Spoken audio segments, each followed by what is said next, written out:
All right, what's up, YouTube? MCO40 here. We're going to be doing Market Watch. I'm trying to get this to be a recurring segment every Friday. That way, we'll be covering the stuff in the market that has changed over the course of the week. Obviously, John, House of Champions, and Mega Capital G don't get the chance to touch on everything that happens in the week. So, guys, remember to thumbs up this video if you want me to continue to do Market Watch every week. It is the best communication that you guys can have with me. Tell me what you guys like from me. Market Watch has been one of the favorite segments I've done on this channel over the course of time. I'm definitely looking forward to trying to make it have a nice home through the week. So, Fridays, Market Watch. This week, some pretty stupid shit has happened. For some reason, the entire game of Yu-Gi-Oh! Is freaking the fuck out over link format. Actually, Thursday morning, Necros of Valkyrius looks like it had a buyout, and Necros of Trishula followed suit. Obviously, if you're paying this much for Valk or this much for Trishula, unfortunately, it's a little bit ridiculous. I'm not going to be the first one to tell you that, but people in TCG are fearful of what is to come. Rituals kind of have always had a very strong backbone in the Yu-Gi-Oh! TCG, and all that it could really take to, readjust the metagame for Rituals is just the return of Shrit. But in terms of safe investments, Necro stuff has not had a reprint. I don't actually know if it's going to get a reprint anytime soon. There's definitely a possibility they could sneak it into Duelist Advent or something along those lines. But if you have Necro stuff and you've been holding it this whole fucking time, now is a very beautiful time for you to drop it. I definitely think that in a couple days these will settle back down to 30, but we'll see. Outside of that, the rest of the Necro stuff, it's kind of just chilling where Necros should be chilling. The next buyout that looks like it occurred, motherfucking Manju. So whoever had the guts to buy out all of the Necros, they followed suit with Manju, and this was not a very easy buyout. There are so many copies of Manju on the market that it is pretty ridiculous, and they literally cleaned out everything. Manju is one of the best recruiters that Rituals have at their disposal. Give it time. I definitely think there's going to be a lot more people that are going to be circulating these potentially back onto the market once things get settled from this buyout. But it's a pretty insane buyout for the market. A card that has so many prints being eaten up. You'll also get to see some of the damage that was done on eBay as well.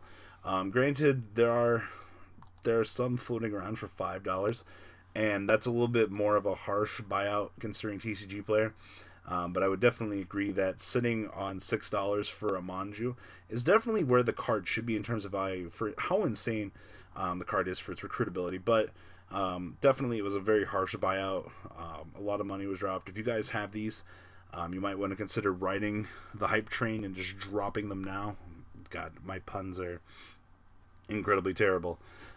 So bear that in mind, that if you have Manjus, you might not get another golden chance to drop these before a potential reprint or something like that. Actually, that reminds me of something else I wanted to show you guys. Ares Persona Dragon. So we are in, the third day of Persona being released. You are looking at, for Persona Dragon, these things are newly listed at $12 at the moment. So if you guys are looking at picking up a copy or two of Persona, once these two are gone, I believe we roll back up into there's Japanese ones at 14, lol. It was $14.99 was the lowest before that. But it's a card that shouldn't be more than $10, to be incredibly honest with you guys. It's not particularly that good. But if you need Persona Dragons, I got some, because we have a lot of subscriptions. Next up, Cyframe Gamma had a buyout. These slightly recovered. Gamma is one of the best apparent hand traps that a lot of decks actually have at their disposal. If you use it on your turn against a Ghost Ash or a Max C, you get the ability to summon the driver and just make an Omega. It's something I've seen with Zephyr in Japan. It's not necessarily a good play, don't get me wrong, but it's a counter defensive hand trap, and it doesn't have any reprints. So definitely, I don't know if it's a very strong buyout, because of the price and for what it does, but it is a hand trap that a lot of decks can exploit for the ability to. It's kind of like the Starlight Road of the format, in my opinion. Card's very fucking good. Very solid buyout, though. If you guys have Gammas, drop them. Actually, you might have already missed your window to like get good money on them because they're already back down to this. Next up, Into the Void. So I didn't expect these things to start chugging back up. There's a good amount of them. St. Maddox was telling me, though, that first edition near mints, there is one on the market for $30, and then these just kind of chug on up. But once that one anomaly is gone, you are looking at, for first edition near mint, looking at near $40 for Into the Void Ultimates. Gotta definitely hand it to the nostalgia factor. Into the Void's been one of the best cards as a unrestricted draw card in the format. It's definitely been in Exodia for quite some time. Definitely was a massive tool in Cleave for it. But if you guys have these and you don't intend to sell them, or excuse me, if you don't intend to play them, unload them, make some good fucking money. This card does not have a reprint yet. It might be one of the reasons why it's holding so much value at the moment, but keep in mind that nothing in Yu-Gi-Oh! Doesn't go forever without a reprint. Next up, the Nostalgia Yu-Gi-Oh! Crew has been like just decimating delinquent duos. This is getting pretty ridiculous. So currently on TCG Player, you were looking at $50 for the Ultra. The last market price was $10. Same thing with these, and the Supers were coming in at $10. Now look at these 20s. To be honest with you guys, I wouldn't want to pay any more than 10 to 15 to be playing GOAT Control. For some reason, a lot of the Yu-Gi-Oh! Community at the moment is super worried about Link format blowing itself out and not being a super fun format. I don't necessarily agree with that, but it is definitely energizing the market and making a lot of old cards, even though it's temporary hype, it's bringing a lot of things up. So I can't really complain about that because creating value in cards is good for certain people. This was pretty ridiculous. Still living through the Link hype. You can get your crappy rares for 15 cents. Ultimate Rare Blasting the Fuses from CyberDark Impact. Fucking like 20 some dollars, man. Never thought I'd be saying that in my entire Yu-Gi-Oh! Career. That Blasting the Fuse Ultimate Rares are so high. Next up on the list, kind of just thinking of more of these things as we're going. Ground Clap settled very nicely, I might have you add. You can buy crap tier bent ones for dollars, or they're still $2.50. Like I've said before in my previous market watches, if you want to buy into this hype, spend the $6. There's nothing wrong with it, in my opinion. I mean, most people can afford $6 in the Yu-Gi-Oh! Community, I want to think. So it's definitely not a terrible thing. It's up to you, though. I don't have anything to say about it. True King, this guy's actually gone up. He was $4, a month ago?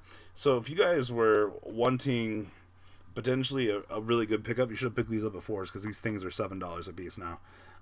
Definitely something interesting to take note of. Gotta love the True King hype. Next up, What an Invocation. Fucking, this card's so expensive. Part of the reason why these are going up is because they're not syncing with TCG players, so half the inventory that is on Crystal Commerce is not going up. So keep that in mind. The Invocation hype is artificial at the moment. It's some knowledge that you guys should have. If you guys don't know what Crystal Commerce is, it's the platform that stores like ARG, Ideal 808Us. And for some reason, there's a syncing issue with this particular card. So whatever of these is on the market, I feel there's only half of them because of that. So bear that in mind, that this card's price might not hold for much longer. Same thing with Makaba is syncing, but for some reason, these are still like $30-some. So if you're not playing this deck, it's not super good. Consider selling it. We're only keeping our playsets because we want to have everything in the format. Alright. I wanted to pull up a short little breakdown here of what the fuck is going on with Raging Tempest. Delinquent Duo, whoever you are, congratulations. You fucking destroyed the price of Barrage. You made them $75. Yours will sell. Congratulations, guy. Broad Bull's still like $27. Trident's $27. These things just keep going down. So many of the Grass Looks Greener floating on the market, $24 now. These are actually slowly being bought up. These were $14 yesterday, they're going up. Ice Bells have gone down, Theseus has gone down, and the new Virus card has gone down. So there's not much else really going on in here to be too excited about. Still Raging Tempest. Still everything is where it should be. Next up, Emeralds. I just wanted to bring this to light for a few people here as to what's going on. Emeralds still, you can very much get crap ones for $25. If not, Emerald's still floating around $35. So just keep that in mind before you're going shopping for an Emerald. If you don't have an Emerald at this point, you may as well just not even play Zoo. In my opinion, just save yourself the money. Alright. Next up, Pot of Desires. Literally this morning these went down to 50. They finally did it. These things, they cleared the threshold. They've gone back up $2. These things will probably bottom out a little bit more. We understand Pot of Desire is a good card, but it doesn't see any place in today's meta. And by the time that this card will be good, we'll have a reprint, unfortunately. So if you're holding on to Desires with the intent for them to go up, you're past your prime, unfortunately. Charge a Light Brigade. Woo. So keep in mind, Secret Rares. Unlimiteds, 30, 30, 30. Light Play, first edition, you're looking at $70. First editions of these have finally hit the ceiling. That little thing that makes these things first edition. Lightsworn Hype has a lot of projected, I guess, hope around it right now because of Link format. Much like how the nostalgia community is buying out older cards, we're seeing the flip side of people investing in higher bling for these decks. Next up, Cosmo. Why the fuck is Tin Can $8 again, and why the fuck is Cosmojo nearing 13? Why? This is okay. Dark Destroyer's always been up there. Dark Eclipse are $7. What is going on here? What am I missing? I get the nostalgic Yu-Gi-Oh. Mermails are also going up, which we haven't talked about in this video yet, which we will. And Lightsworn's going up, but who the fuck is investing in Cosmo cards? Who are you people? Why are you doing this? Invoker. Well, we got there, boys. That's all I have to say about Invoker. Sell this shit. Unless you're playing Madoche. Just shoo, get it out of here. It's so fucking expensive. Oh, Jama King Ultimates. We're just gonna kind of walk by this and just appreciate the fact that Alquan and Shabo bought out some of these. So much money. Like, this is ridiculous. I can't believe this. There's so many of them on the market for $20-some. Next up, Gateway of Chaos. This card's been sitting at $9 to $10 for a while. These were $12 actually, I think, a week ago. Once again, it's from Docs. Card hasn't had a reprint. A lot of people are wanting to play Black Gluster Soldier support. A lot of people think the deck is going to be good. It's a very good casual deck. I'm not going to knock on anybody for wanting to try it. Deck is very fun. But I wouldn't want to be spending this much on these. Next up, Water Hype. Woohoo! I love me some Mermails. So, yeah, you're like, these ultimate Teases, though. You're looking at like $33 for ultimates. And then, of course, these guys, $25. And Megalos like 20s. Like, it's a bad day when crap Megalos are worth money. Fucking lead is still like nothing. What is going on? Like, all of like the particular decks are going up right now in hype. This is pretty ridiculous. If you guys have these, you might want to make some money. Next up, Ghost Reaper finally hit $15. If you still have these, I kind of wonder why. Save them for Link format. Oh wait, they're probably going to get reprinted in the Megatins. Sell them. Utopia the Lightnings are still sitting very nicely at $30-some a piece. Nothing has changed, even though they're not seeing a lot of play in the format. It's a very good card. We understand this. If you guys aren't playing them at the moment, maybe it's time to consider them, because will this be a go-to boss monster in Link format? I don't know. I cannot tell you that, but I can't tell you that this thing isn't going to go without another reprint. Last thing on my list here is actually Destiny Soldiers. I wanted to pull up the Dark Lords here and kind of show you guys what could happen to Invocation. These have finally settled down to 25s. Secret Dark Lords are at $10 now, and Nastins blew the shit out of themselves at fucking $7 a piece. You know, this deck was projected to have a lot of hype. This deck had like 1 week to really see play, and unfortunately it kind of faded off the scene. It's really disappointing. But yeah, guys, Obviously, as with every market watch I do, I cannot cover everything. If I miss something, please inform my audience. Leave a comment down below. Please communicate with them. They're very great people. Tell me what you guys think. And I am out, guys. See you tomorrow with a video from Zemo.